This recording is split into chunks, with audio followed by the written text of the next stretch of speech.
कान्तिपुरको नियमित कार्यक्रम द हेडलाइनर्समा यहाँलाई स्वागत छ। मेरो नाम हो अनिल। समसामयिक विषयमा छलफल गर्ने यो कार्यक्रम तपाईँ साताको प्रत्येक दिन ठिक यसै समयमा सुन्दै आउनु भएको छ।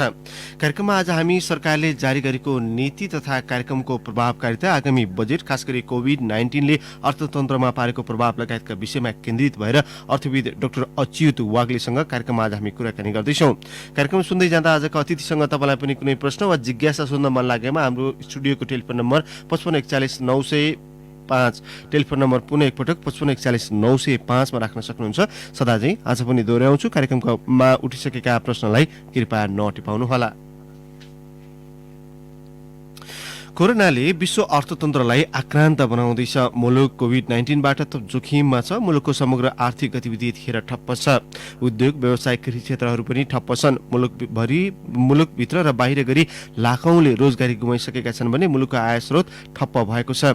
अर्थतन्त्रको यो नाजुक अवस्थाका बीचमा दैनिक मजदुरी गर्ने र निम्न वर्गीय जनता सबैभन्दा बढी प्रताडित भएका छन्। यस्तो अवस्थामा सरकारले गत शुक्रबार ल्याएको नीति तथा कार्यक्रम कतिको प्रभावकारी छ, आगामी बजेटबाट यस्ता विषयमा कसरी सम्बोधन गर्न सकिन्छ भन्ने विषयमा कार्यक्रममा आज हामी केन्द्रित हुनेछौँ। कुराकानीका लागि आजका अतिथि अर्थविद डाक्टर अच्युत वाग्ले अहिले हाम्रो टेलिफोन सम्पर्कमा आइसक्नु भएको छ।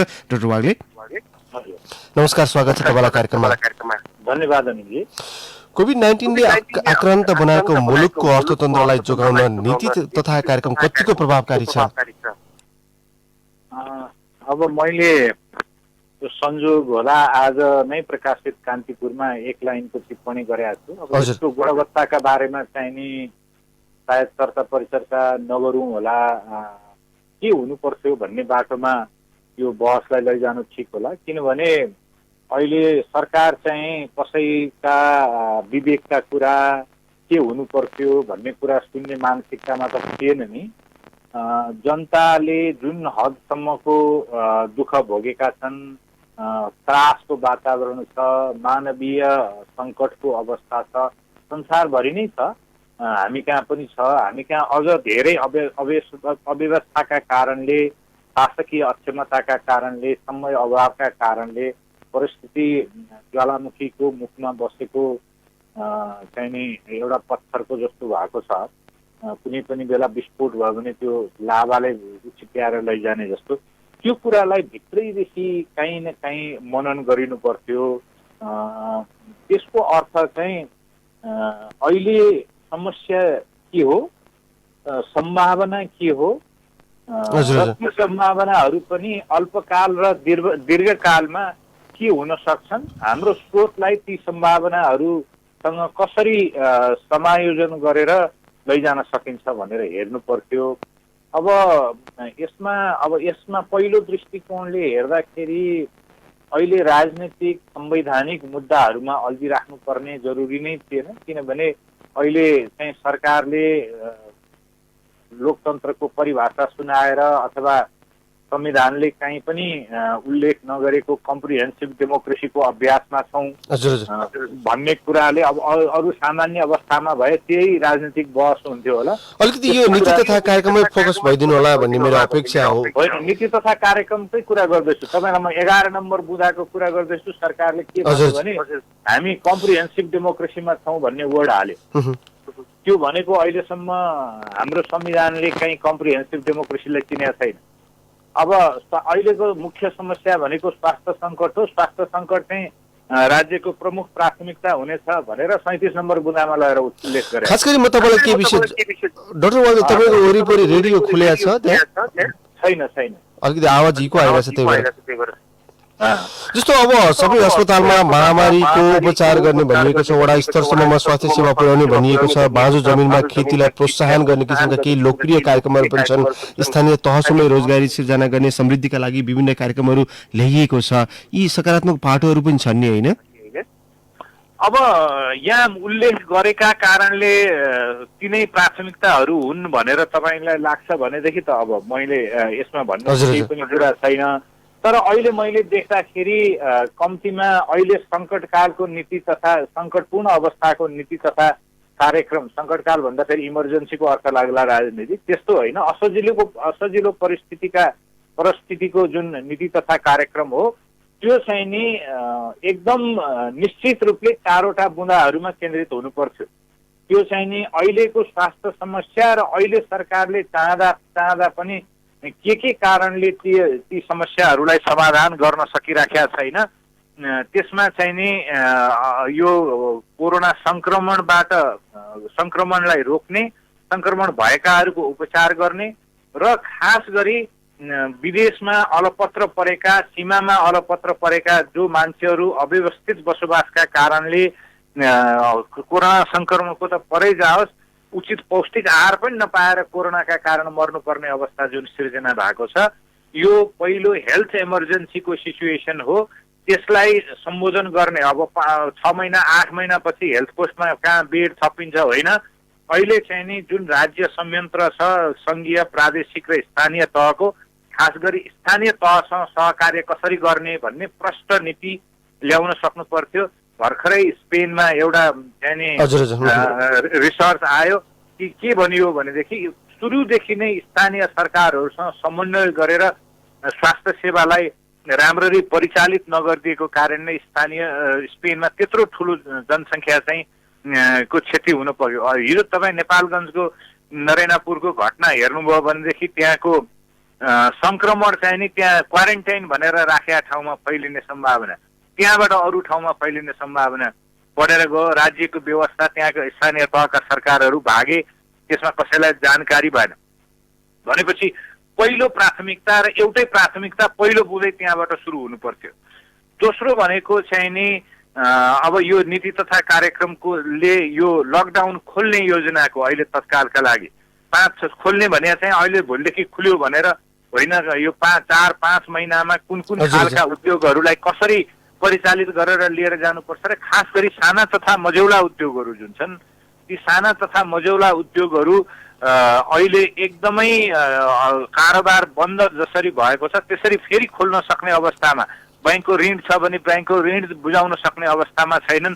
त्यसका लागि के गर्ने भन्ने प्रष्ट योजना आउन सक्नु पर्छ। तपाईलाई मैले जान्न खोजेको चाहिँ डाक्टर वाग्ले हो, जस्तो अब अहिले अर्थतन्त्रमा कोभिड-19ले जुन क्षेत्रमा बढी प्रभाव पारेको छ, रेमिट्यान्समा भयो, रोजगारीमा भयो, उत्पादन लगायतका क्षेत्रमा कहाँ मान्छे कसरी चाहिँ सम्बोधन हुनु पर्थ्यो अथवा कहाँनिर चाहिँ यो नीति तथा कार्यक्रम चुक्यो? होइन, यो मैले चाहिँ अहिले यसो हेर्दाखेरि 60% जति चाहिँ तपाईँ भेरी बबई डाइभर्सन योजनादेखि जलाशययुक्त विद्युत आयोजनादेखि कति 100 किलोमिटर सडक पिच गर्नेदेखिका जुन कुराहरू छन् त्यो अहिलेको अवस्थामा आवश्यक थिएन। आवश्यक किन थिएन भनेदेखि अहिले नै हामी आर्थिक स्रोत जुटाउनका लागि असजिलो अवस्थामा पुगिसकेका छौँ, पुग्दैछौँ। तपाईँले ठिक उठाउनुभयो कि लाखौंको संख्यामा जुन अहिले हाम्रो विदेशीका कामदारहरू छन् उनीहरूले पठाएको रेमिटेन्सका आधार, रेमिटेन्सको विदेशी मुद्राले हामीले आयात हानिरहेका थियौँ, त्यसको 2/3 आयातको बिल चाहिँ हामीले रेमिटेन्सको आयबाट तिरिराखेका थियौँ। त्यो धेरै ठुलो हिस्सामा बन्द हुँदैछ, कम्तीमा दीर्घकालमा। अहिले तत्काल नभए पनि अहिले केही खल्तीमा भएको पैसा आइराख्या होला, चैतमा 4% घट्यो भन्ने आयो। अब ती मान्छेहरू घर आउँदाखेरि नि केही पैसा लिएर आउलान्, तर त्यो चाहिँ नि राष्ट्रिय ढुकुटीमा विदेशी मुद्राको स्रोत एकदम सङ्कट पर्ने अवस्था छ। किनभने हाम्रो वैदेशिक मुद्राको स्रोत 3वटा मात्रै छ अहिलेसम्ममा। 3वटा मात्रै छ। रेमिटेन्स सबभन्दा प्रमुख हो, त्यसपछि चाहिँ नि यो चाहिँ नि पर्यटनको हो। पर्यटनको अवस्था अब मैले भनिराख्नै परेन, सबभन्दा ढिलो गरी उठ्ने नै पर्यटन क्षेत्र हुनेछ। अब हवाई सेवा सञ्चालनका लागि नयाँ नियमावलीहरू आउनुपर्छ, विदेशी हवाई सेवाहरूले गर्नुपर्नेछ। त्यसपछि अर्को स्रोत भनेको चाहिँ नि तेस्रो स्रोत भनेको वैदेशिक लगानी हो। अब त्यो वैदेशिक लगानी पहिले पनि धेरै आइराखेका थिएन हामी कहाँ, हाम्रो आकर्षक गन्तव्य त्यसै पनि होइन। अब चौथो र एउटै भर पर्नुपर्ने भने चाहिँ नि वैदेशिक ऋण र वैदेशिक सहायता हो। त्यसले चाहिँ यी ठुला आयोजनाहरूको कुरा गरिराख्नु, यत्रो सूची बनाइराख्नु पर्ने आवश्यकता थिएन। जुन अनुदानमा अहिलेसम्म स्वीकृत भएर आइसकेका जुन आयोजनाहरू छन् ती आयोजनाहरूलाई सुचारू गर्ने रणनीति लिन सकिन्थ्यो। अब तपाईँलाई एउटा कुरा जोडिहाल्छु म, जस्तो अहिले कोभिड-19ले अर्थतन्त्रमा जुन प्रभाव पारेको छ, जनतामा जुन निराशा छाएको छ, अहिलेको सरकारले जनतामाको यो निराशा चिर्न अथवा एक किसिमको आशा उत्साह ल्याउनका लागि नीति तथा कार्यक्रम अलिकति महत्त्वकांक्षी, अलिकति त्यो किसिमको आशा जगाउने खालको पनि हुन पर्थ्यो होला भन्ने, त्यो दिशामा सकारात्मक सोच्न सकिन्न?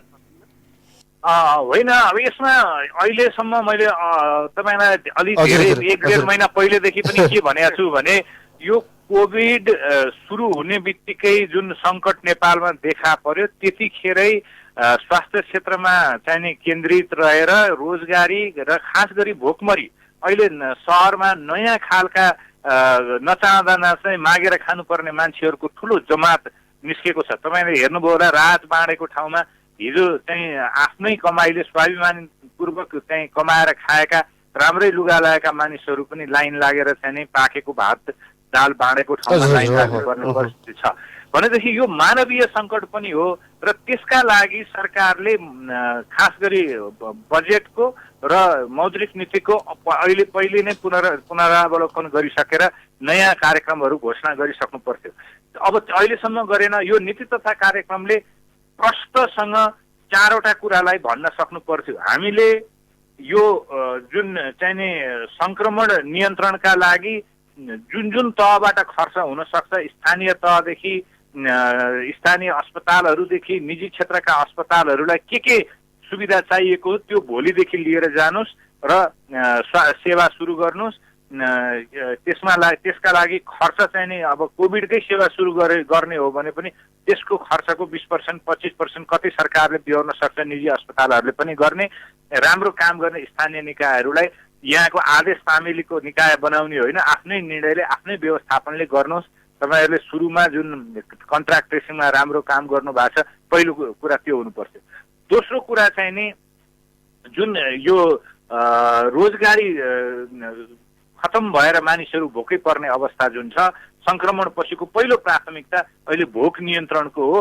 कहाँबाट कसरी चाहिँ नि व्यवस्थित गर्ने, अव्यवस्थित होइन। तपाईँ कार्ड नभए पनि राहत पाउनुहुन्छ भन्ने छ। सबै मान्छे कुनै मेरो अधिकार हो भन्ने भावना नदिकन राहत लिन जान नसकेर त कतिजना युवाहरू आत्महत्या गरेर समाचार आइरहेका छ नि। त्यो राज्यले दिने जुन सुविधा हो त्यो सम्मानपूर्वक दिने र भोक नियन्त्रणको कुरा गर्न सक्नु पर्थ्यो। तेस्रो कुरा, यो विदेशबाट मान्छे ल्याउने नल्याउने जुन कुराको दोधार छ त्यो नीतिमा प्रष्टसँग हुनु पर्थ्यो। अहिले त कतै उतै राख्ने कि यसमा अलिकति मिडिया समाज पनि अलिकति चाहिँ नि पाप चिन्तनमा समाविष्ट भएको छ। ती मान्छे नआइदिए हुन्थ्यो, आइदिएर सरिहाल्छ कि त्यसो होइन। त्यसमा राज्यको प्रमुख जिम्मेवारी हो ती मान्छे आउनु पनि र सङ्क्रमण नफैलियोस् भन्ने संरचना बनाउन सक्नुपर्छ। त्यो गाह्रो कुरा छैन। अहिले जस्तो तपाईँले सुन्नुभयो भनेदेखि नेपाल भारत सीमामा 30,000 सुरक्षा सैन्य परिचालन गर्यौँ हामीले। ती मान्छे चोर बाटोबाट नआउँ भनेर भन्यो। भएको के हो भने ती मान्छे चोर बाटोबाट के भएर आयो भने मूल बाटो बन्द गरियो, चोर बाटोबाट आएका कारणले सङ्क्रमण बढ्यो। तर त्यो 30,000 सुरक्षा फौज हामीले जुन परिचालन गरेका छौँ त्यो चाहिँ टेन्ट खडा गरेर व्यवस्थित क्वारेन्टाइन बनाएर त्यहाँ हात धुने व्यवस्था, खाने व्यवस्था र त्यही खर्चमा चाहिँ नि ती मान्छेहरूलाई स्थानीय तहसम्म सम्पर्क गराउने व्यवस्था, स्थानीय तहबाट कुन ठाउँमा को मान्छे छन् भनेर ती मान्छेहरूलाई पहिले आफ्नो घरमा सम्पर्क गरेर स्थानीय तहबाट सूची आएपछि त्यहाँसम्म ट्रान्सफर गर्ने व्यवस्था, एउटा सृजनात्मक बाटोबाट लिएर जाने सोचतर्फ सरकार नगइदिएको कारणले मैले भने नि यो तथा कार्यक्रममा चाहिँ नि किन चर्चा गरिराख्नु पर्यो। यो त यति सजिलो कुरा छ, कुनै गाह्रो कुरा छैन। तपाईँ चाहिँ नि त्यही खर्चले व्यवस्थापनको मात्रैको चुनौतीको कुरा हो। यो मैले दोस्रो कुरा भने। अर्को एउटा यो विदेशबाट फर्किनेहरूको कुरामा के पनि हो भने अहिले नीति तथा कार्यक्रमले उनीहरू फर्किन्छन्, त्यसपछि बेरोजगारीको चाप पर्छ आदि इत्यादि गरेर उनीहरूलाई आरोपित गर्ने जस्तो भाषा प्रयोग गर्यो। त्यसको सट्टा कुरा के हो भने अहिले ती फर्किने मध्ये कम्तीमा 40-45% फर्किने मान्छेहरू हामी केही पैसा लिएर आउँछौँ र त्यो पैसा सदुपयोग गरेर उद्यम, व्यवसाय, रोजगारी र हामीले आफ्नो उत्पादकत्व, आफूलाई पालिन पर्ने उत्पादकत्वको लागि सदुपयोग हुने ठाउँ होस् भनेर एनआरएनको समितिहरूमा भनिराखेका छन्, अन्तर्वार्ताहरूमा भनिराखेका छन्। त्यो सम्भावनातर्फ त यो केही कुरा बोल्दै बोलेन।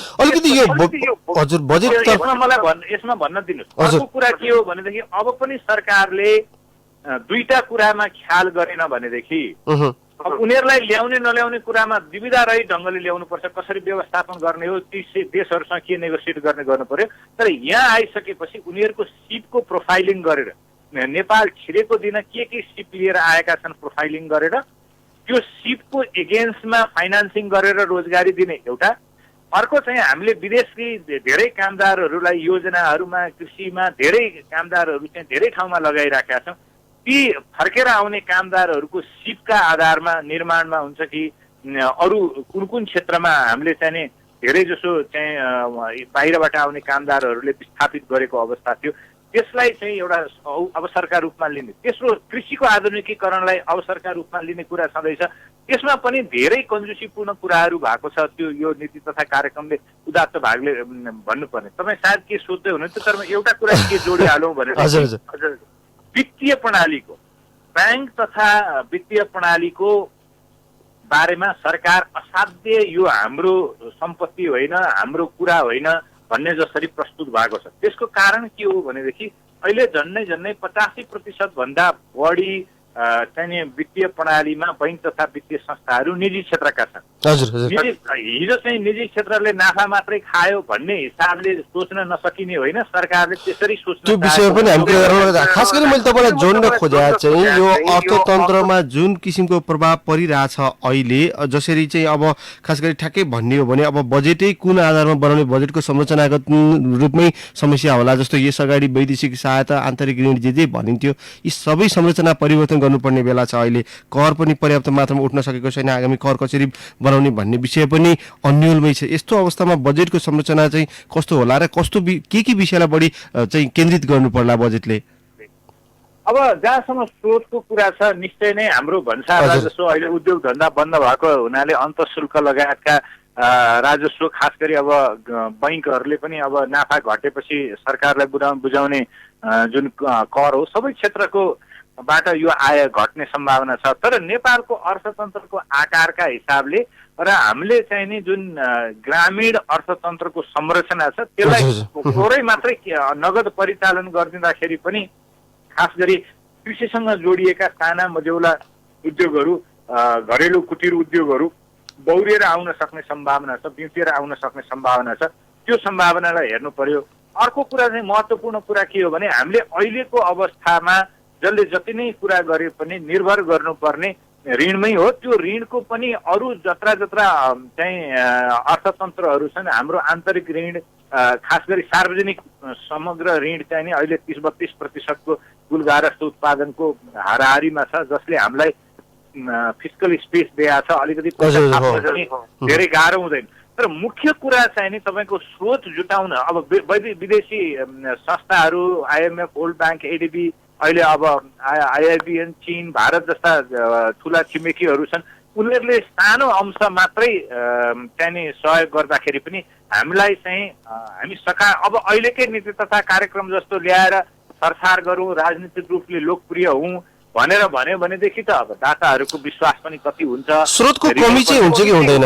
अहिले हामीले चाहिँ नि खास गरी धेरै नछरेर यो सङ्कटलाई व्यवस्थापन गरेर स्वास्थ्य सङ्कटलाई निराकरण गर्ने, जहाँ समस्या छन् त्यहाँ त्यो क्षेत्रका समस्यालाई सम्बोधन गरेर अर्थतन्त्रलाई यो सङ्कटबाट बाहिर निकाल्नका लागि 1-2 आर्थिक वर्षका लागि स्रोत नै अभाव चाहिँ हुँदैन नेपालका लागि, अझै पनि हुँदैन।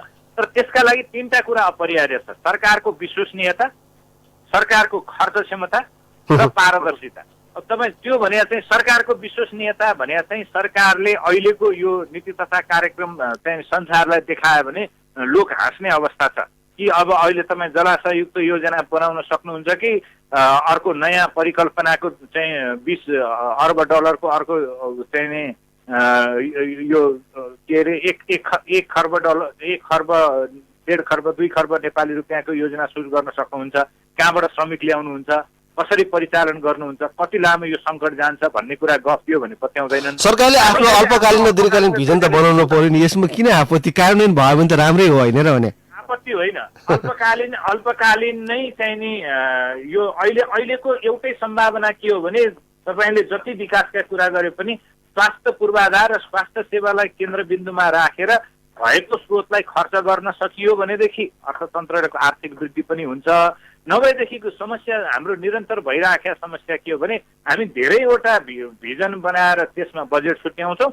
अहिलेको जस्तो अवस्था रहिराख्यो भने कहीँ पनि खर्च हुन सक्दैन। जहाँ खर्च हुने सम्भावना हो त्यहाँ चाहिँ बजेट उपलब्ध हुँदैन। त्यसो भएको हुनाले यो चाहिँ नि भिजन बनाएको कुरामा होइन, भिजन भने चाहिँ कार्यान्वयन सम्भव हुनुपर्छ। म तपाईँलाई तीनटा कुरा भन्दै थिएँ, सरकारको विश्वसनीयता, छोटोमा भनिदिनु होला, हामी अनि त्यसपछि पारदर्शिताको कुरा। अर्को त प्रणालीलाई सुचारू गरेर लिएर जानु पर्यो। तपाईँले प्रदेश र स्थानीय तहलाई पर्याप्त भूमिका किन नदिने? यो कोरोना व्यवस्थापनदेखि अर्थतन्त्रलाई पुनर्जागृत गरेर राहत बाँड्ने कुरासम्ममा उनीहरूलाई चाहिँ पर्याप्त भूमिका दिनु पर्यो। तेस्रो कुरा भने पारदर्शिता हो। त्यो पारदर्शिता चाहिँ उच्च राजनीतिक नेतृत्वदेखि सार्वजनिक तहमा बसेकाहरूलाई कसैले औँला ठड्याउन नसक्ने गरेर उनीहरूले सार्वजनिक खर्च गर्नु पर्यो।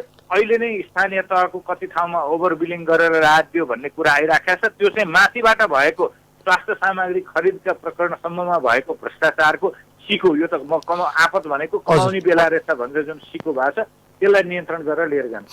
डाक्टर वाग्ले, यहाँलाई केही बेरकामा रोक्नुपर्ने बेला भएको छ। अब हामी ब्रेकतर्फ जाँदैछौँ। ब्रेकपछि केही श्रोताका प्रश्नसहित हामी थप छलफल गर्नेछौँ। कृपया छोटो समयका लागि टेलिफोन सम्पर्कमा रहिदिनु हुन म यहाँलाई आग्रह गर्दछु। कार्यक्रममा अहिलेलाई छोटो ब्रेक। The headliners.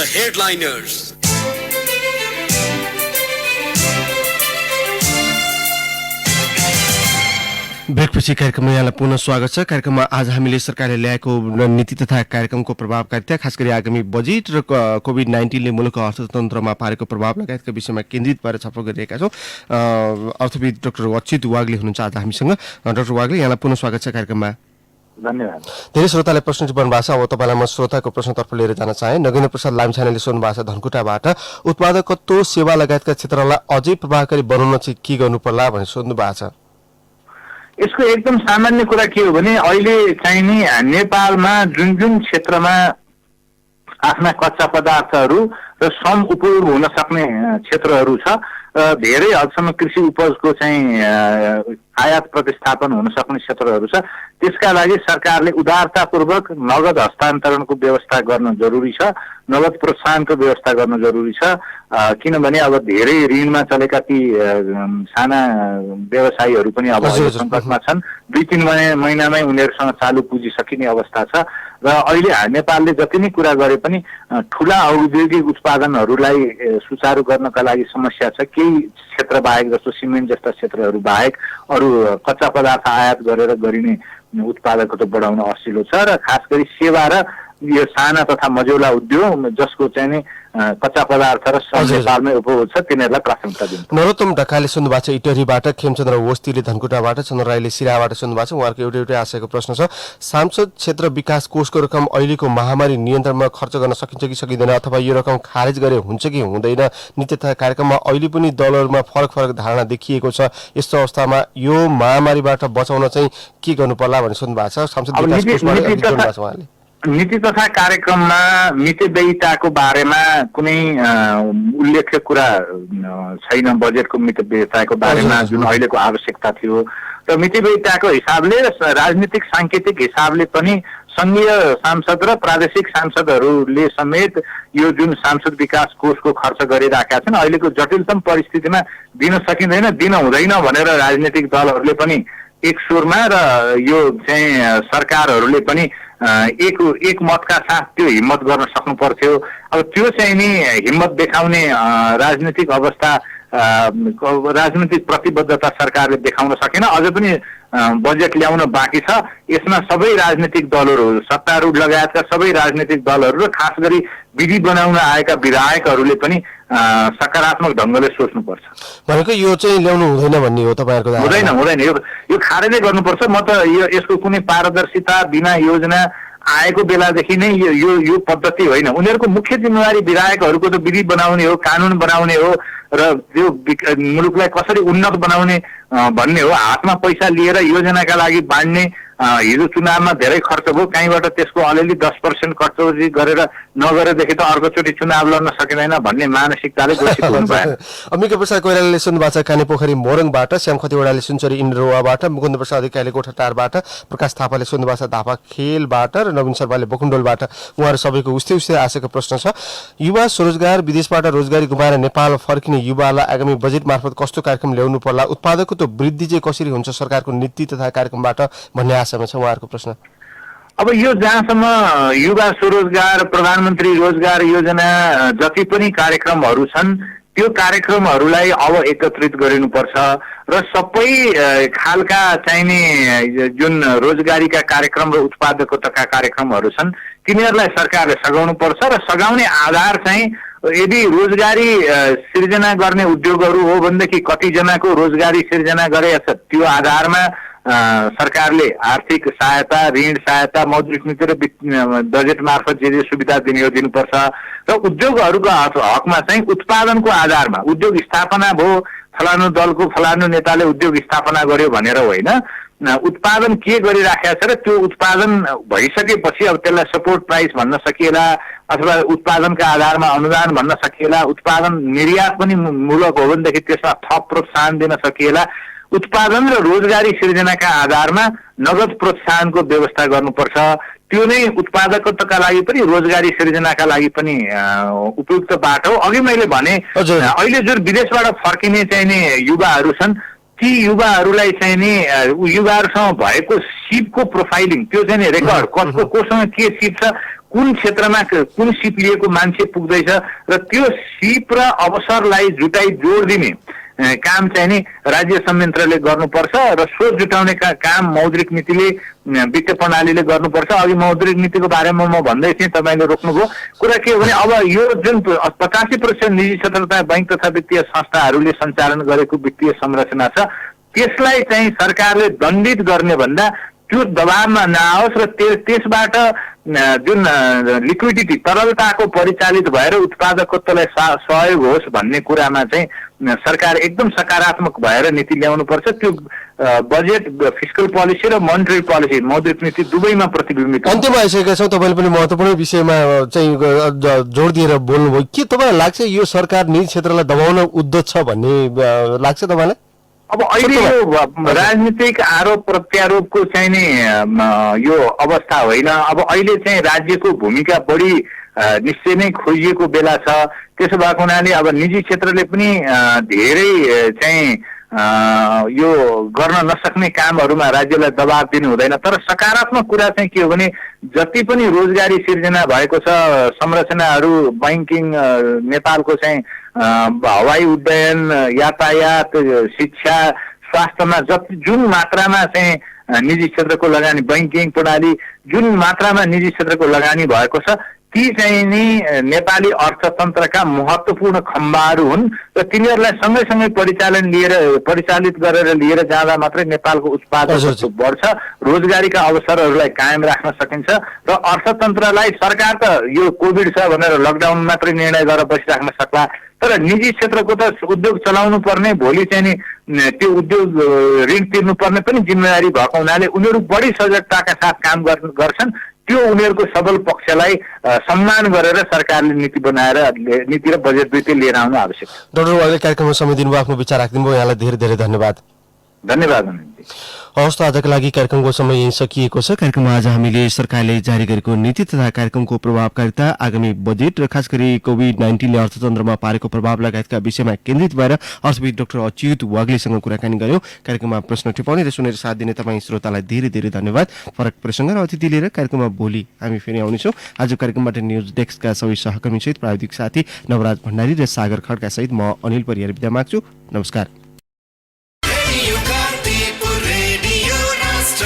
सूचना र मनोरञ्जनको संवाहक रेडियो राष्ट्रको रेडियो कान्तिपुर।